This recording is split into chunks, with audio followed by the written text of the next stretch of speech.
भगवद गीता में सनातन धर्म की नीतियों का स्पष्ट वर्णन है। गीता में 18 अध्याय और 700 श्लोक हैं। इसी ज्ञान रूपी महासागर की कुछ बूंदें सार के रूप में यहां प्रस्तुत कर रहे हैं। इन बूंदों को ग्रहण करके आप अपने जीवन को आशाओं से भरें और सुख एवं संपन्नता से परिपूर्ण जीवन जिएं। महाभारत के युद्ध के समय कुरुक्षेत्र की रणभूमि में भगवान श्री कृष्ण ने अर्जुन को जो उपदेश दिया है, उन्हीं उपदेशों का संकलन है श्रीमद् भगवद गीता। असल में यह उपदेशों का संकलन प्रश्न और उत्तर के रूप में है। अर्जुन कई प्रश्नवाचक चिन्हों के भंवर में फंसे हुए होते हैं और भगवान श्री कृष्ण इन्हीं प्रश्नों का उत्तर देते हुए अर्जुन को इस चक्रव्यूह से बाहर निकालते हैं। भगवद गीता ही है जो आधुनिक युग में समस्याओं से घिरे हुए मनुष्य को एक कर्मशील जीवन जीने के लिए प्रेरित करती है। गीता ऐसे प्रेरणादायक संदेशों का महासागर है जो जीवन से निराश मनुष्य को आशाओं से भर देती है। ठीक उसी प्रकार जिस प्रकार भगवान श्री कृष्ण ने अर्जुन की निराशाओं को दूर किया और उसे युद्ध लड़ने के लिए प्रेरित किया। आज की इस भागती दौड़ती जिंदगी में मानव को, उसके मन को, उसकी आत्मा को अगर कोई शांत, स्थिर और प्रसन्नचित्त रख सकता है तो वह है श्रीमद् भगवद गीता। दोस्तों, भगवान श्री कृष्ण कहते हैं कि नरक के 3 द्वार होते हैं, वासना, क्रोध और लालच। परमात्मा को प्राप्ति के इच्छुक ब्रह्मचर्य का पालन करते हैं। एक ज्ञानवान व्यक्ति कभी भी कामुक सुख में आनंद नहीं लेता। कोई भी इंसान जन्म से नहीं बल्कि अपने कर्मों से महान बनता है। प्रबुद्ध व्यक्ति के लिए गंदगी का ढेर, पत्थर और सोना सभी समान है। कर्म मुझे बांधता नहीं क्योंकि मुझे कर्म के प्रतिफल की कोई इच्छा नहीं। जिस प्रकार अग्नि स्वर्ण को परखती है, उसी प्रकार संकटवीर पुरुषों को समय से पहले और भाग्य से अधिक कभी किसी को कुछ नहीं मिलता है। कर्म के बिना फल की अभिलाषा करना व्यक्ति की सबसे बड़ी मूर्खता है। यह सृष्टि कर्म क्षेत्र है।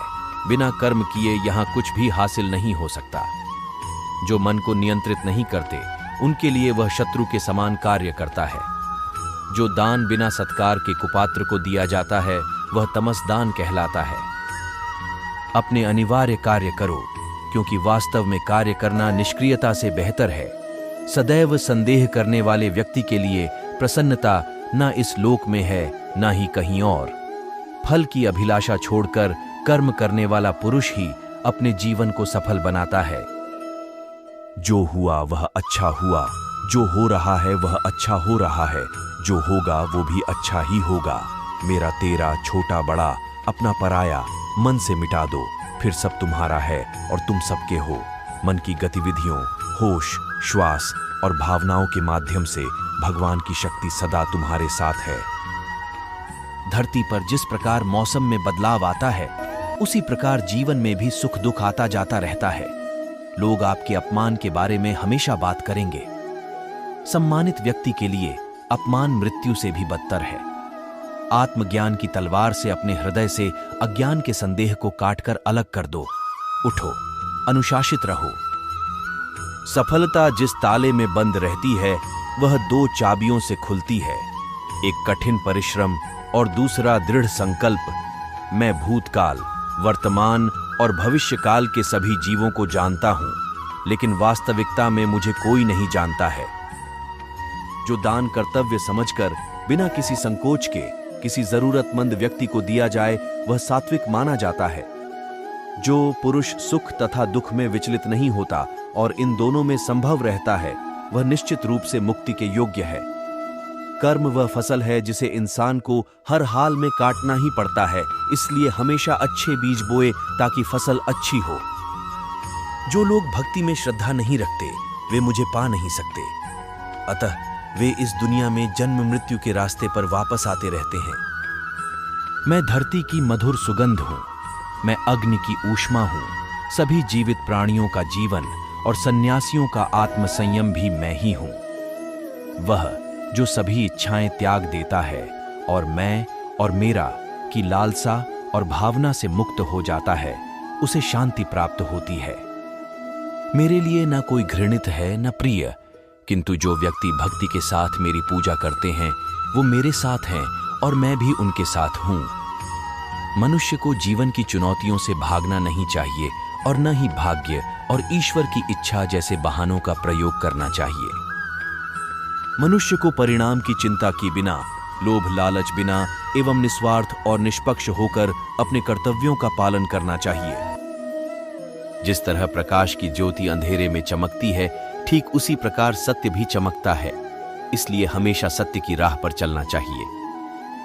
जिस मनुष्य के अंदर ज्ञान की कमी और ईश्वर में श्रद्धा नहीं होती, वो मनुष्य जीवन में कभी भी आनंद और सफलता को प्राप्त नहीं कर पाता। जब जब इस धरती पर पाप, अहंकार और अधर्म बढ़ेगा, तो उसका विनाश कर धर्म की पुण्य स्थापना करने हेतु मैं अवश्य अवतार लेता रहूंगा। वह व्यक्ति जो अपनी मृत्यु के समय मुझे याद करते हुए अपना शरीर त्यागता है, वह मेरे धाम को प्राप्त होता है और इसमें कोई संशय नहीं है। जन्म लेने वाले के लिए मृत्यु उतनी ही निश्चित है जितना कि मृत होने वाले के लिए जन्म लेना। इसलिए जो अपरिहार्य है उस पर शोक मत करो। वह जो वास्तविकता में मेरे उत्कृष्ट जन्म और गतिविधियों को समझता है, वह शरीर त्यागने के बाद पुनः जन्म नहीं लेता और मेरे धाम को प्राप्त होता है। जो होने वाला है वो होकर ही रहता है और जो नहीं होने वाला वह कभी नहीं होता। ऐसा निश्चय जिनकी बुद्धि में होता है, उन्हें चिंता कभी नहीं सताती है। अपने परम भक्तों जो हमेशा मेरा स्मरण या एक चित्त मन से मेरा पूजन करते हैं, मैं व्यक्तिगत रूप से उनके कल्याण का उत्तरदायित्व लेता हूं। जो कोई भी व्यक्ति जिस किसी भी देवता की पूजा विश्वास के साथ करने की इच्छा रखता है, मैं उस व्यक्ति का विश्वास उसी देवता में दृढ़ कर देता हूं। अच्छे कर्म करने के बावजूद भी लोग केवल आपकी बुराइयां ही याद रखेंगे। इसलिए लोग क्या कहते हैं, इस पर ध्यान मत दो, तुम अपना कर्म करते रहो। मानव कल्याण ही भगवत गीता का प्रमुख उद्देश्य है। इसलिए मनुष्य को अपने कर्तव्यों का पालन करते समय मानव कल्याण को प्राथमिकता देना चाहिए। इतिहास कहता है कि कल सुख था, विज्ञान कहता है कि कल सुख होगा, लेकिन धर्म कहता है कि अगर मन सच्चा और दिल अच्छा हो तो हर रोज सुख होगा। क्रोध से भ्रम पैदा होता है, भ्रम से बुद्धि व्यग्र होती है। जब बुद्धि व्यग्र होती है तब तर्क नष्ट हो जाता है। जब तर्क नष्ट होता है तब व्यक्ति का पतन हो जाता है। कौन तुम्हें मार सकता है? आत्मा न कभी जन्म लेती है और न ही इसे कोई मार सकता है। ये ही जीवन का अंतिम सत्य है। जिसने मन को जीत लिया है उसने पहले ही परमात्मा को प्राप्त कर लिया है, क्योंकि उसने शांति प्राप्त कर ली है। ऐसे मनुष्य के लिए सुख दुख, सर्दी गर्मी और मान अपमान एक से है। श्रेष्ठ पुरुष को सदैव अपने पद और गरिमा के अनुरूप कार्य करने चाहिए, क्योंकि श्रेष्ठ पुरुष जैसा व्यवहार करेंगे तो इन्हीं आदर्शों के अनुरूप सामान्य पुरुष भी वैसा ही व्यवहार करेंगे। जिसने मन को जीत लिया है उसने पहले ही परमात्मा को प्राप्त कर लिया है, क्योंकि उसने शांति प्राप्त कर ली है। ऐसे मनुष्य के लिए सुख दुख, सर्दी गर्मी और मान अपमान एक से है। न तो यह शरीर तुम्हारा है और न ही तुम इस शरीर के मालिक हो। यह शरीर 5 तत्वों से बना है: आग, जल, वायु, पृथ्वी और आकाश। एक दिन यह शरीर इन्हीं 5 तत्वों में विलीन हो जाएगा। मनुष्य का मन इंद्रियों के चक्रव्यूह के कारण भ्रमित रहता है, जो वासना, लालच, आलस्य जैसी बुरी आदतों से ग्रसित हो जाता है। इसलिए मनुष्य का अपने मन एवं आत्मा पर पूर्ण नियंत्रण होना चाहिए। मनुष्य को अपने धर्म के अनुसार कर्म करना चाहिए। जैसे विद्यार्थी का धर्म विद्या प्राप्त करना, सैनिक का धर्म देश की रक्षा करना आदि। जिस मानव का जो कर्तव्य है उसे वह कर्तव्य पूर्ण करना चाहिए। मैं सभी प्राणियों को एक समान रूप से देखता हूँ। मेरे लिए ना कोई कम प्रिय है ना ही ज्यादा, लेकिन जो मनुष्य मेरी प्रेम पूर्वक आराधना करते हैं वो मेरे भीतर रहते हैं और मैं उनके जीवन में आता हूँ। तुम्हारा क्या गया जो तुम रोते हो? तुम क्या लाए थे जो तुमने खो दिया? तुमने क्या पैदा किया था जो नष्ट हो गया? तुमने जो लिया यहीं से लिया, जो दिया यहीं पर दिया। जो आज तुम्हारा है कल किसी और का होगा, क्योंकि परिवर्तन ही संसार का नियम है। जो मनुष्य जिस प्रकार से ईश्वर का स्मरण करता है उसी के अनुसार ईश्वर उसे फल देते हैं। कंस ने श्री कृष्ण को सदैव मृत्यु के लिए स्मरण किया तो श्री कृष्ण ने भी कंस को मृत्यु प्रदान की। अतः परमात्मा को उसी रूप में स्मरण करना चाहिए जिस रूप में मानव उन्हें पाना चाहता है। दोस्तों, इस वीडियो में बस इतना ही। आशा करता हूं कि आप सभी को ये वीडियो पसंद आई होगी।